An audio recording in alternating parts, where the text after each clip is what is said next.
everyone, it's Erin with Hail Varsity. I'm joined by Greg, also of Hail Varsity, and this is actually take 2 of this video. You will never see the first take, but we were outside, and it wasn't just wind, it was a train that went by, and just like we say with all of these videos, we just can't catch a break, because we were doing so well until that happened. But anyway, we're here to recap practice. We heard from a couple of different, we heard from both coordinators, a few different assistant coaches, and a couple of different players. So I did not get a chance to stand over and listen to both Matt Lubick and Eric Shenander, but Greg did. So Greg, why don't you just recap for us a little bit about what Lubick and Shenander had to talk about? Matt Lubick talked a lot about the injuries, and not necessarily didn't dive into them, but talked a lot about what it's like to work those guys back from injuries, not knowing necessarily this early in the week whether or not he'll have all of those guys back and available. He specifically singled out Oliver Martin, wide receiver, and tight end Travis Vokalek as guys who have taken a lot of good mental reps in the time that they've been out. So I think that will be kind of a dominant storyline throughout the week. Who's going to be able to return from injury and be available this week, along with the run game offensively. Those are the 2 big things on offense right now. And then flipping over to the defense, Eric Shenander, to me, just came across very excited at the opportunity that he's going to have to coach his defense and take them to Norman, Oklahoma against a very, very good offense, a kind of a historically good offense over these last few 5 or 6 seasons under Lincoln Riley. And so I think that the defense seems like they're ready to roll when it comes to going out for the OU game. Yeah, I mean, that was really, honestly, the defense was very much on the same page. From hearing from Markel Dismuke to Travis Fisher, it seems like they're all excited. They understand sort of what's ahead of them. They've approached every week as this faceless, nameless opponent. And they definitely, I mean, Chris Klarvik said it, they're not approaching this week any differently in the sense that, like, they still have to prepare. They can't take any opponent lightly or more, like, they have to care about every opponent the same. So to that degree, they said, not much has changed. But they do acknowledge the fact that Oklahoma has that number 3 next to its name, and this is going to present quite the challenge for Nebraska. Now, there's a historical aspect to it that they're excited about.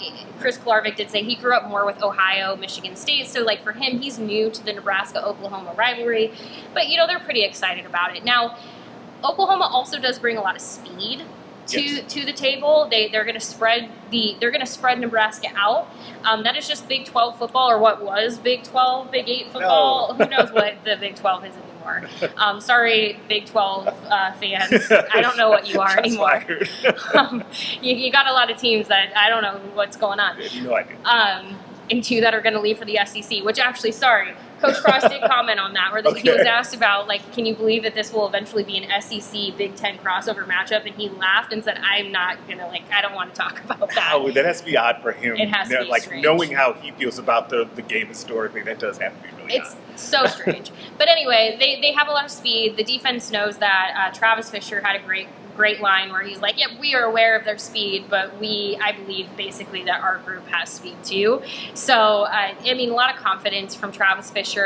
And the only other thing I would say from him that might be of note for you watching is he did talk about Cam Taylor-Britt and sort of what's been going on with him. And he did not want to touch special teams because that's not his area. So he was like, I'm not gonna weigh in on that. But for him, he just talked about the importance of, overcoming that adversity, getting past mistakes and continuing to grow, especially for someone like Cam, who's a leader of the team, a captain. So, he still had the utmost amount of faith in Cam and like I said, did not want to talk special teams, but was able to offer his perspective of having him in his room.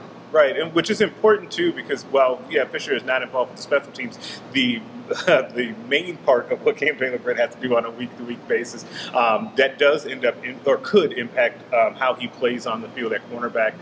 So it was really nice to get his insight, Fisher's insight, on how that's going with Cam. Yeah, and overall, it's another Tuesday practice, and so it was mostly outside of Mario Verduzco. It was mostly, and Marquise Stepp. Yeah. It was mostly defense day, but I was going to say we did have a couple of offensive players. Now, I know talking with Jacob Padilla, who's also with Hail Varsity, he was mentioning when he was listening to Mario Verduzco that he didn't really want to dive into anything too specific on Adrian Martinez and his play. I think a little bit of that is he just doesn't want that to be misconstrued. So he offered some evaluation, but didn't go, from what it sounds like, too deep on what to take from how he's been playing.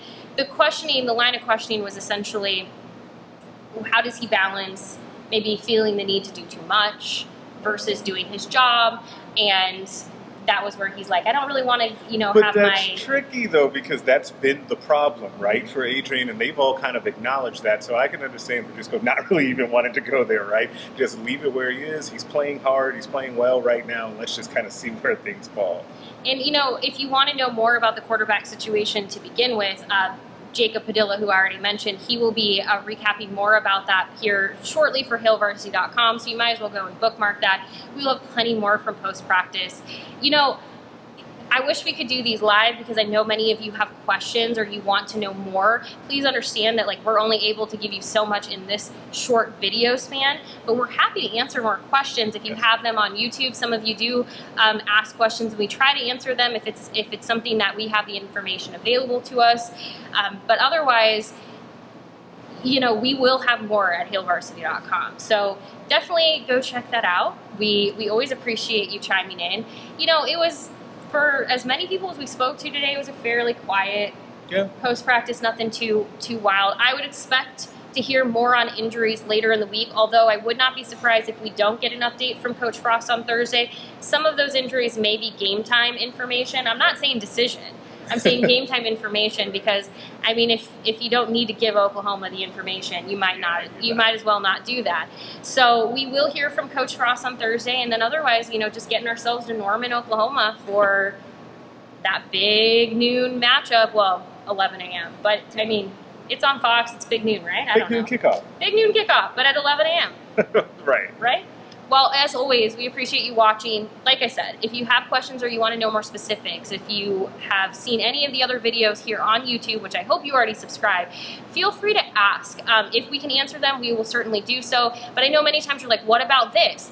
Please, we like to help if we can, but we can't if you don't ask. So, that's right. Cool. Well, we appreciate you as always. Thank you for tuning in. Sorry that you just had this blank background. We had a much nicer background for you, but a train decided otherwise for today. Dang trains. Dang trains. Purdue. Purdue beat. Hopefully somebody got that. We're just now throwing Purdue under the bus. It's fine. All right, we'll talk to you later.